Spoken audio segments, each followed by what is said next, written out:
Channel में आपका स्वागत है। यह एक थ्रिलर, सस्पेंस और पूर्वाभास प्रेमोनिशन से जुड़ी कहानी है। आशा है कि आपको पसंद आएगी। कृपया लाइक करें, शेयर करें और सब्सक्राइब करें। चलो अब कहानी शुरू करते हैं। फ्रांस की ठंडी सर्दियों की काटती ठिठुरन उस जेल की पत्थर की दीवारों से भी रिस रही थी, जहां पीटर कार्पिन खामोशी से लेटा हुआ था। उसे पकड़े हुए 1 साल से अधिक बीत चुका था, लेकिन अब समय का उसके लिए कोई अर्थ नहीं रह गया था। दिन हफ्तों में और दर्द सुन्नता में बदल गया था। कभी जर्मनी का सबसे प्रसिद्ध जासूस रहा पीटर, भेष बदलने, धोखे और साहसी भागने की कला में माहिर था। उसके मिशन उसे दुश्मन की धरती के गहराई तक ले गए थे, बेल्जियम के कीचड़ भरे मैदानों से लेकर रीम्स की युद्धग्रस्त गलियों तक और वर्दुन के पास स्थित फ्रांसीसी सैन्य मुख्यालय तक। चुराई हुई वर्दियों और नकली पहचान पत्रों में सजे उसने बंद तिजोरियों से राज निकाले थे और सुरक्षित होठों से रणनीतियां सुनी थीं। किले जो कभी जर्मन सेना के लिए अभेद्य लगते थे, पीटर की रिपोर्टों के बाद डोमिनोज की तरह गिर गए थे। लेकिन गर्व की भी कीमत होती है। 1914 की वसंत ऋतु में पीटर को लियों के पास एक फ्रांसीसी चौकी में घुसपैठ का आदेश मिला। एक सामान्य मिशन, कम से कम दिखने में। उसने अपना भेष याद किया, नकली दस्तावेज अपनी कोट की परत में सी दिए और भागने के रास्ते याद कर लिए थे। लेकिन फ्रांसीसी पहले से तैयार थे। कहीं जर्मन नेटवर्क में मौजूद एक दोहरा एजेंट उसे पहले ही उजागर कर चुका था। पीटर को एक किले में बने कारागार की अंधेरी गहराइयों में घसीट लाया गया। उसे तब तक पीटा गया जब तक उसकी हिम्मत टूट नहीं गई, और फिर उसे जीवित रहने के वादे के साथ कबूलनामे में फंसा लिया गया। निरंतर यातना के बीच उसने अभियानों, निशानों और कोड्स की जानकारी दे दी। फिर भी फ्रांसीसियों ने उसकी गिरफ्तारी की घोषणा नहीं की। उनकी योजना कहीं अधिक भयावह थी। गोली या मुकदमे के बजाय पीटर को जीवित रखा गया और बदला गया, उसी चैनलों के जरिए जिनसे जर्मनी उसे पैसे भेजता था और उसकी सूचनाएं प्राप्त करता था। फ्रांसीसियों ने झूठी रिपोर्टें भेजनी शुरू कर दी।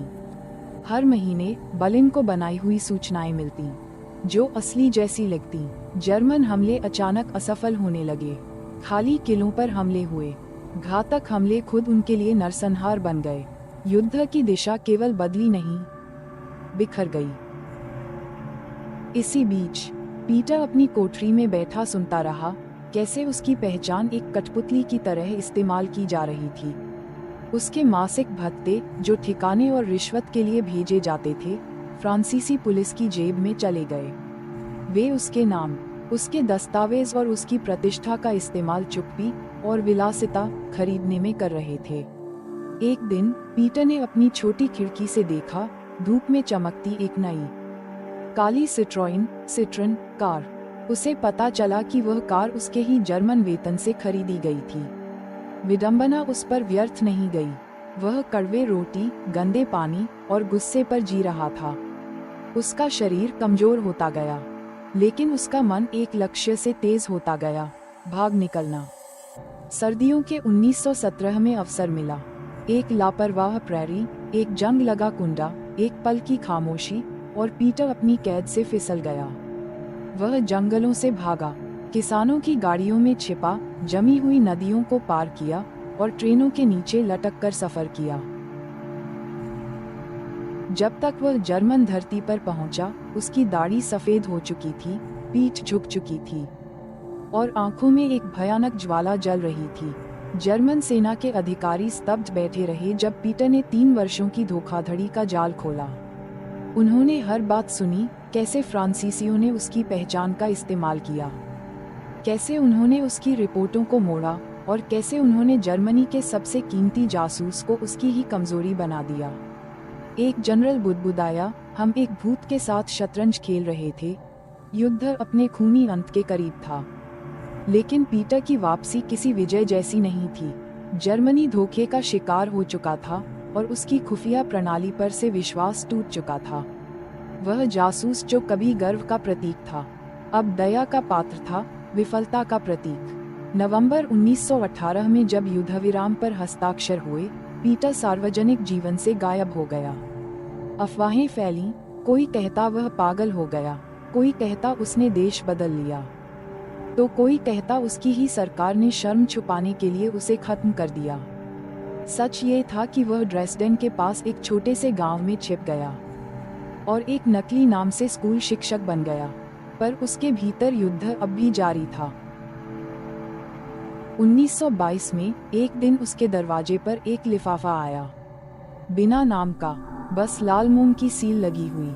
अंदर सिर्फ कुछ पंक्तियां थीं, पुराना घाव फिर से बह रहा है, फ्रांस हिल रहा है, हमें फिर अंधेरे में आंखों की जरूरत है। बी, उसे वह चिट्ठी फाड़ देनी चाहिए थी, सब भूल जाना चाहिए था, लेकिन पीटर कार्पिन इतिहास को कभी माफ करने वाला व्यक्ति नहीं था। 1 महीने के भीतर वह फिर फ्रांस में था, बूढ़ा, धीमा, पर अब भी तेज। वह नकली कागजात लेकर गया, खुद को पोलैंड का वाइन व्यापारी बताकर, जो युद्ध के बाद व्यापार के अवसर ढूंढने आया है। उसका लहजा सटीक था, उसका व्यवहार विनम्र। उसने हल्की लंगड़ाहट भी सीख ली थी ताकि भेष और सच्चा लगे। लेकिन देश बदल चुका था। फ्रांस अब पुनर्निर्माण कर रहा था, अपने घावों को ईंटों और रंग से ढक रहा था। निगरानी पहले से सख्त थी, हर गली में शक की हवा थी। फिर मार्च की एक बरसाती सुबह ल्यू में पीटर ने एक टैक्सी रोकी। उसे शहर के बाहरी इलाके में एक व्यक्ति से मिलने जाना था, संभावित मुखबिर। वह कभी वहां पहुंचा ही नहीं। पहाड़ियों के पास एक मोड़ पर कार ने नियंत्रण खो दिया। गवाहों ने कहा, मानो स्टीयरिंग कुछ पल को जाम हो गया हो। कार घूमी, पत्थर की दीवार से टकराई और आग की लपटों में घिर गई। ड्राइवर बच गया, बस हल्की चोटों के साथ। पीटर वहीं जलकर मर गया, मलबे में फंसा हुआ। अखबारों ने इसे एक विदेशी व्यापारी की दुखद दुर्घटना बताया। कुछ साल बाद फ्रांसीसी सेना ने एक निरीक्षण के दौरान एक पुराना रिकॉर्ड देखा।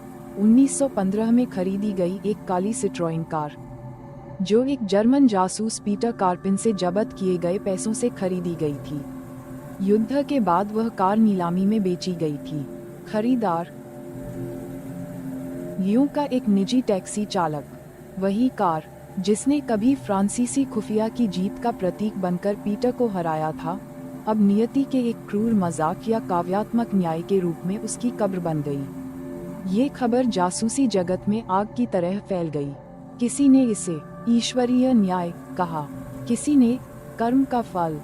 बर्लिन में एक बूढ़ा कर्नल उस रिपोर्ट को देर तक देखता रहा, फिर उसे धीरे से मोड़ा और आग में झोंक दिया।